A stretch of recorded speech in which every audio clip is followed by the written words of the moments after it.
Ola, moi boas noites, señoras e señores. Moitas gracias por acompañarnos unha ocasión máis en A Conversa. Unha conversa que nesta ocasión ten como invitado a un persoeiro egrexio da nosa terra, un invitado de excepción como é Darío Villanueva Prieto. Darío Villanueva ten un currículum extensísimo, que non lles vou a falar del, a contar agora todo canto ten, e iremos desgranando algo ao longo desta conversa. Só dicirlles que neste momento ocúpase exerce o cargo de secretario da Real Academia Española, ademais de continuar na súa labor como docente, xa que é catedrático da Universidade de Santiago de Compostela. Con anterioridade tamén foi rector desta institución, da Universidade de Compostela, entre outras moitas cousas que figuran no seu currículo, como lles digo, pois vou mencionar tan só que é doctor honoris causa por sete universidades de 5 países diferentes, como son Estados Unidos, Argentina, Suecia, Reino Unido, entre outros. Así que, benvido, moi boas noites, gracias por estar aquí, don Darío. Moitas gracias. Por certo, boas noites ou boas tardes, digo, porque agora que ainda non anoiteceu, e nosotros aquí en España sempre dicimos boas noites, mentras que nos países cercanos a nós hai moitos que boas noites só se emprega cando se van a dormir. Como é? Non hai problema neso, o problema está cando un está despistado e di bos días sendo de noite ou boas noites sendo de día, non? En fin, a percepción do falante é moi mudable en relación a esa fronteira entre a tarde e a noite, non? O importante é entenderse, entendémonos perfectamente. As linguas deben ser para eso, verdad, don Darío? As linguas deben ser para entenderse, non se debe facer nunca bandeira dunha lingua, ou sí?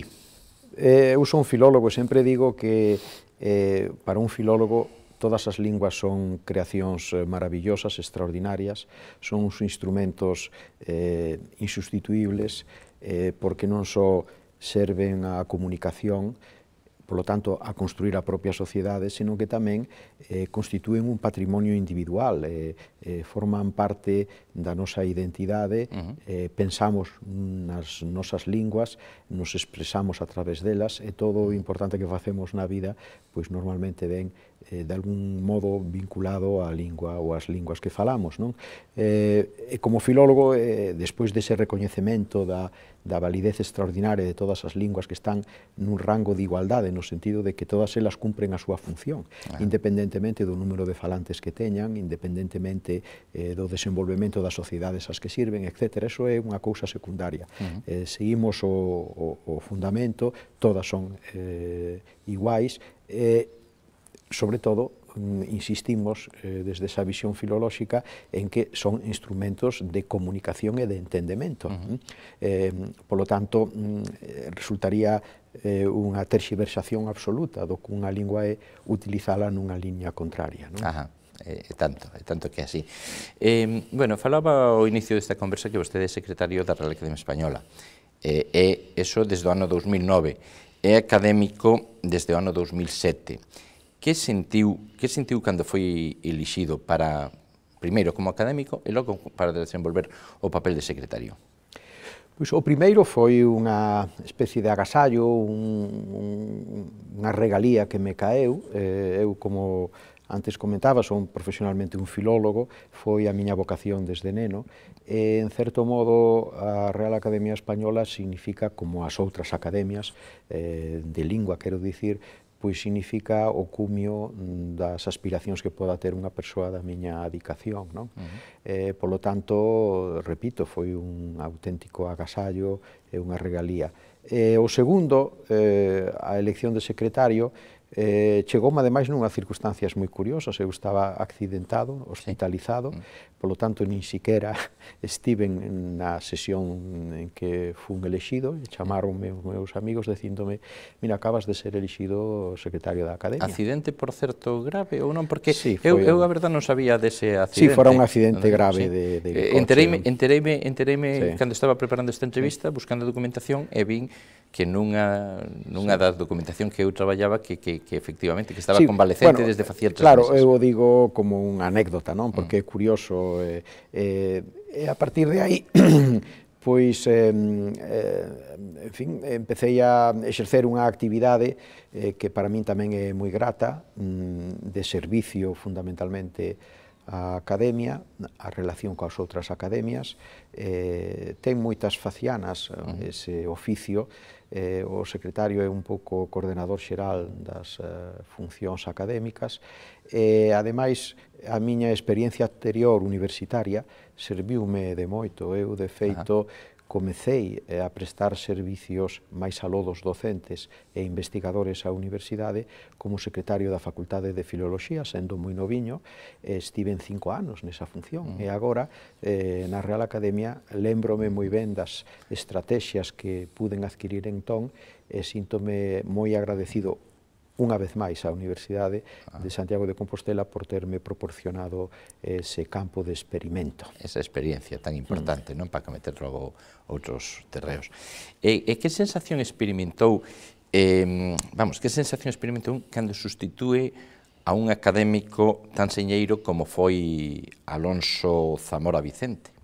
Sí, foi algo profundamente emotivo para min, porque eu tiña unha enorme admiración a don Alonso, tive moitísima relación con el e, ademais, non hai que esquecer que Alonso Zamora Vicente foi catedrático da Universidade de Santiago nos anos 40 e tiña un vencellamento a Galicia profundísimo, que se manifestou en moitas cousas, pero unha delas, probablemente a máis coñecida, pero non é a única, o seu traballo sobre Ramón del Valle Inclán. El foi o gran valedor do recoñecemento académico de Valle Inclán. Persoaxe do cal vostede é un grandísimo estudioso, un gran coñecedor.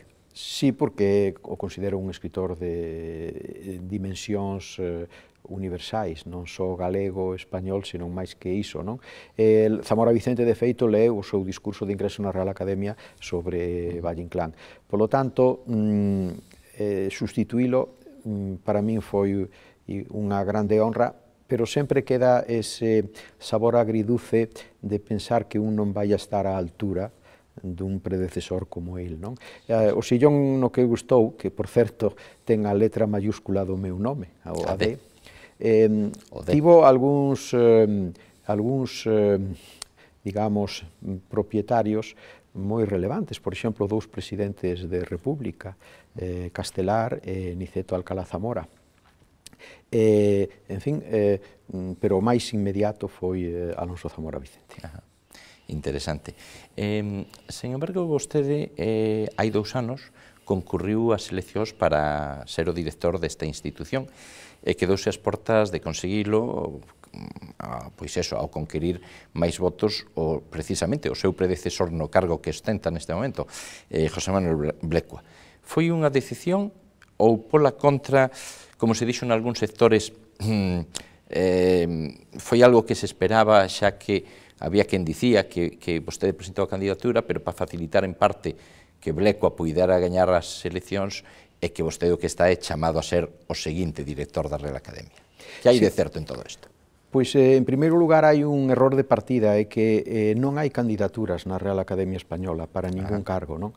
Como demostra o feito que antes comentábamos da miña elección como secretario. Eu estaba totalmente desconectado por razóns de saúde da Academia e, sen embargo, fun elixido. A cousa é, nese sentido, penso que moi elegante. Todos os primeiros xoves de decembro, todos os anos, a Academia elixe os cargos que quedan vacantes. É algo absolutamente rutinario, non hai nin convocatoria especial, non hai presentación de candidaturas. Según os estatutos, todos os membros da Academia somos candidatos, agás os que teñen máis de 78 anos. O resto somos todos candidatos e, ademais, temos obriga de aceptar o cargo. Por lo tanto, non hai candidaturas, simplemente é así. Ese día votanse os cargos que están valeiros. Cando toca secretario, por exemplo, este ano vai haber elección, porque eu remato o meu mandato, pois simplemente ese día hai que votar secretario, hai que votar vocal terceiro. Todos somos candidatos, entón, na primeira votación, se ninguén leva a maioría absoluta, pasa a semana seguinte unha terna dos 3 máis votados e na segunda xa por maioría simple elíxese un. Por lo tanto non houve candidaturas. Eu entendo que se proxecten os procedementos habituais no mundo político, etc., sobre a academia, porque a academia é absolutamente distinta a este respecto. Pois eu recoñézolle que son unha das persoas equivocadas, que pensaba que había candidaturas, de feito, porque moitas veces nos medios de comunicación, será que non facemos os deberes moi ben niso, pois claro, ademais no seu caso... É normal, tampouco hai que darlle demasiada importancia, porque que a academia tampouco lle dá tanta relevancia ao asunto, o considera un feito ordinario. Cando ten moita.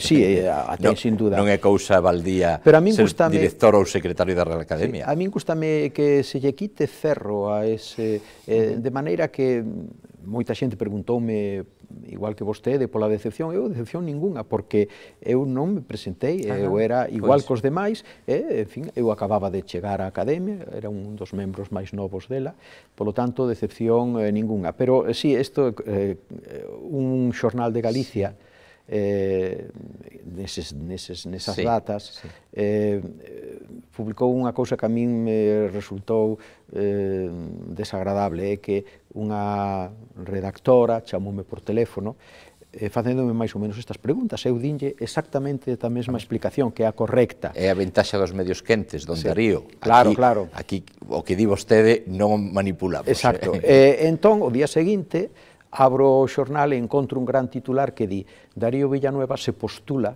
como director da Real Academia Española. Claro, isto era totalmente contrario ao que eu dicía. Postularse significa presentarse, facer campaña, eso era exactamente o que eu lle expliquei á redactora que non fixera. E, sin embargo, meteronme ese titular, e o malo que ás veces os titulares parece que son as mensaxes que quedan, non?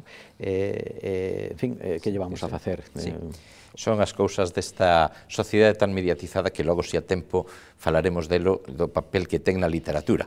Pero antes de chegar a iso, eu queria dicir, a RAE limpa, como di o seu lema, limpa, fixa e dá esplendor á lingua, que non é pouca cousa, pero que máis fai a Real Academia Española? Sí, ese é o lema dos fundadores. Agora estamos empezando a celebrar o 3º centenario, non? Que, por certo, permítame facerlle unha pregunta. O 3º centenario, según a historia, a data da fundación polo Marqués de Villena foi o 13 de febreiro de 1713, non? Pero, sin embargo, a aprobación como tal institución por Felipe V foi, non me lembro moi ben, que día de outubro do 1714, penso recordar o 3 de outubro, non? Aquí únicamente hai un baile de datas, porque esa data de febreiro do 13 corresponde ás primeiras reunións informais que se produciron na casa do Marqués de Villena, pero a primeira reunión da que se conserva acta, e que, polo tanto, pode dicirse que foi a primeira reunión oficial, é de principios de agosto dese ano. E logo a cédula real é de outubro do ano 14, que xa é a consagración moi rápida, por outra parte, da Academia como unha institución baixo a protección del rei, non? Entón, preguntábame por... Falábamos eso, do papel que fai e do lema, o lema que era... Si, decíamos que o lema ese é o dos fundadores, é o lema primixenio, e o mantemos porque estas cousas hai que mantelas, non? E teñen moito sentido.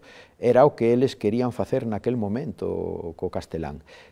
Agora, desde hai, concretamente desde o século XIX, sobre esas funcións de limpar, fixar e dar esplendor, a fundamental é a unidade do idioma. Porque cando os procesos de independencia das repúblicas americanas, houbo moitas voces que auguraron que o español ia pasarlle o mesmo que o latín, é dicir, unha fragmentación que dera lugar ao nacemento de diferentes linguas. Era unha posibilidade certa que aí estaba, e, sen embargo, o efecto é totalmente contrario. En parte, aí está o papel xogado pola Real Academia Española, que entendeu que a historia era unha cuestión, e que o proceso histórico estaba rematado, fora moi traumático, pero había que poñerlle punto final, que o que mantiña unha relación, unha comunicación era precisamente a lingua. Entón a Academia empezou a nomear académicos correspondientes americanos, e logo promoveu a creación de academias en América, empezando pola colombiana, xa no século XIX. O ano pasado estivemos en Guatemala, porque a Academia de Guatemala cumplía 125 anos xa. E o resultado é unha asociación de academias composta por 22 membros, a española, a filipina, as americanas, incluindo a máis nova que é a Academia do Español nos Estados Unidos. Non? Pero esta rede de academias contribuiu extraordinariamente, non só ela, a rede que digo, pero contribuiu significativamente a manter a unidade do idioma, que hoxe en día vese moi reforzada evidentemente pola globalización, polos medios de comunicación, polo tránsito e a comunicación das persoas, pola existencia dunha cultura común que se manifesta na música, nas cancións populares, no cine, na televisión, etc. Todo iso está fortalecendo extraordinariamente o que non quere dicir, a unidade, quero dicir, sen que isto represente unha uniformidade abafante, nin moito menos, pero o que sí está comprobado é que o tronco gramatical, o tronco ortográfico e, en gran parte, o tronco léxico do español, que é unha lingua de case 500 millóns de persoas, é unitario. Sí. Moi interesante. Por certo, respecto ao que falábamos da data de fundación e máis, suxeirolle como secretario que se dirixe a Wikipedia, o mellor non reparou en eso, pero en Wikipedia, no destacado que hai sempre dos datos á dereita, según se mira no ordenador, a data de fundación que poñen é a do 3 de outubro de 1714. Si ben no texto fai unha amplia descripción de como xermolara a principios de 1713. De feito, a conmemoración vai empezar en agosto deste ano e vai a rematar en outubro do ano vindeiro. Aí teño eu, ademais, unha experiencia previa, que é o quinto centenario da Universidade de Santiago, que tocoume organizar como reitor da universidade, e tamén comenzou en setembro do ano 95 e rematou en setembro do ano 96. Pois que saia todo moi ben. Falaba vostede agora da grande rede do idioma español, pero falando da rede de redes, de internet, o novo director da Academia Española, cando tomou posesión do seu cargo, dixo que a RAE iba a impulsar a implantación das novas tecnoloxías, e falou máis concretamente falaba de que estaba moi avanzada a creación dun gran portal no que estarían dispoñibles todas as obras da Academia Española e desas outras 21 academias. Como está ese proxecto? Rematado, avanzando? Vaise presentar no Congreso Internacional da Lingua Española de Panamá no vindeiro mes de outubro, pero desde o mes de xullo xa estará nunha fase de probas con funcionamento interno. Efectivamente foi laborioso, pero aí está. Ademais é un portal que ten que servir igualmente a manter viva a comunicación entre as academias da Asociación de Academias. O que o director dixo no seu momento é absolutamente imprescindível. Eu penso que as cousas están levándose por bo camiño. Hai que dar algúns datos que eu penso que son moi interesantes. Por exemplo, un dos proxectos máis ambiciosos que ten a Academia Española hoxe o lidera ademais Guillermo Rojo, outro dos académicos galegos, catedrático da Universidade de Santiago, que tamén foi secretario da Academia. Chamámoslle o CORPES, o Corpus do Español do século XXI, e consiste en que cada ano captamos e procesamos informáticamente 25 millóns de palabras.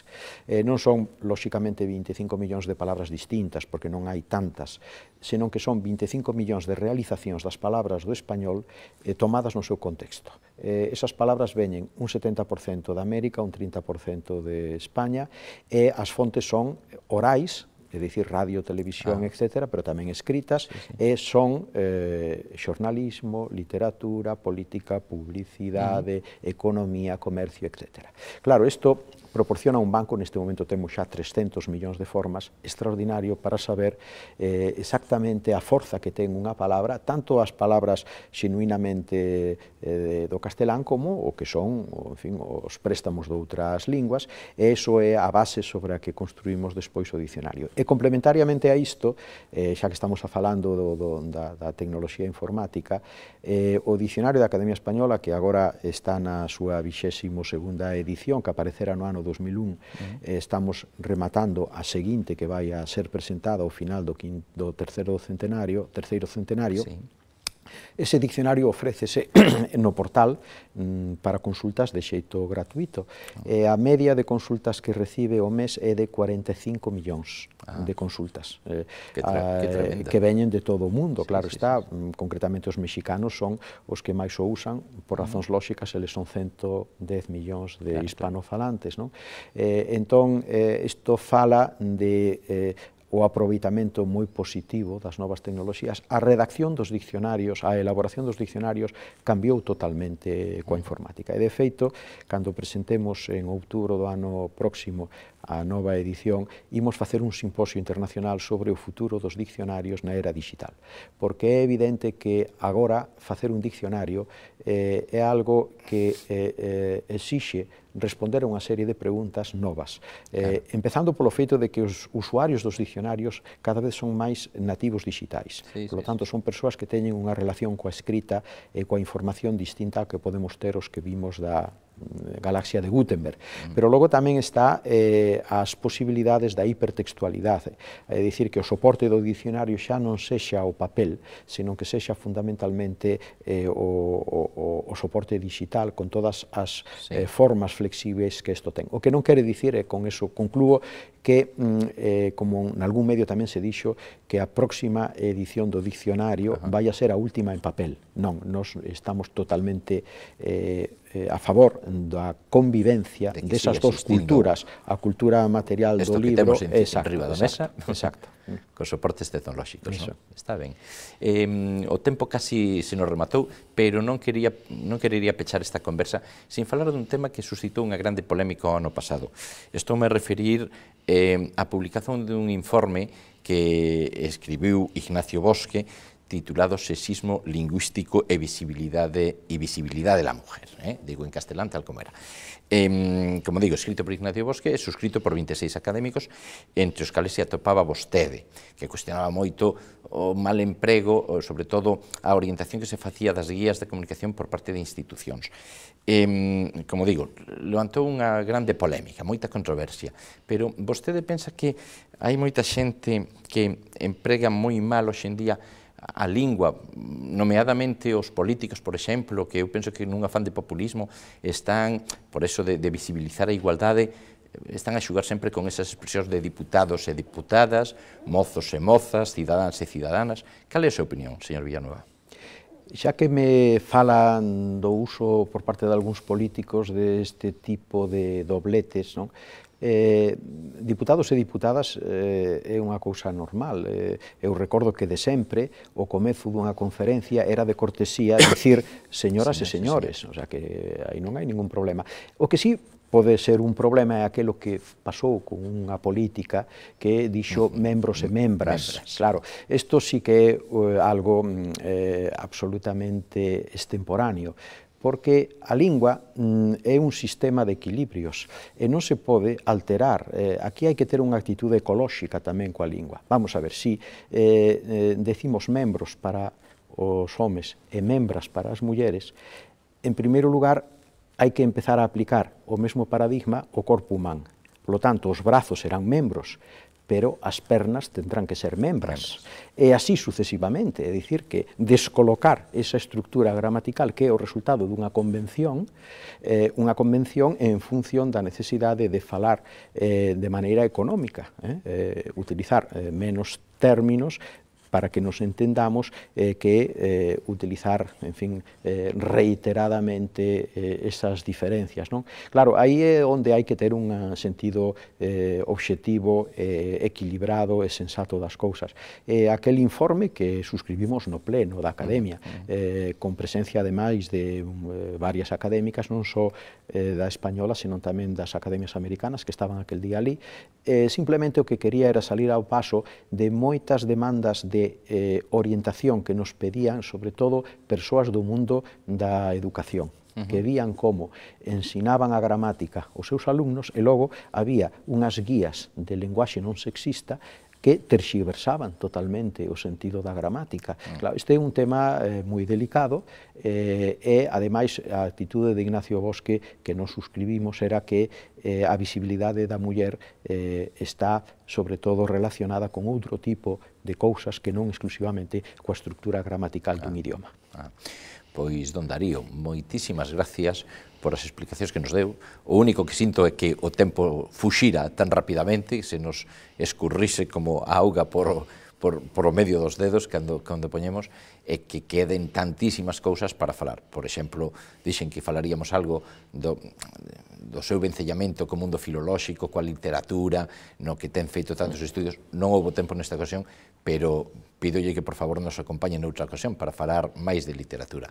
Moi ben, con moito gusto. Pois un placer, de verdad, e que esos actos do terceiro centenario teñan todo o realce que se merecen. Moitas gracias. A todos vostedes tamén moitísimas gracias por acompañarnos unha noite máis.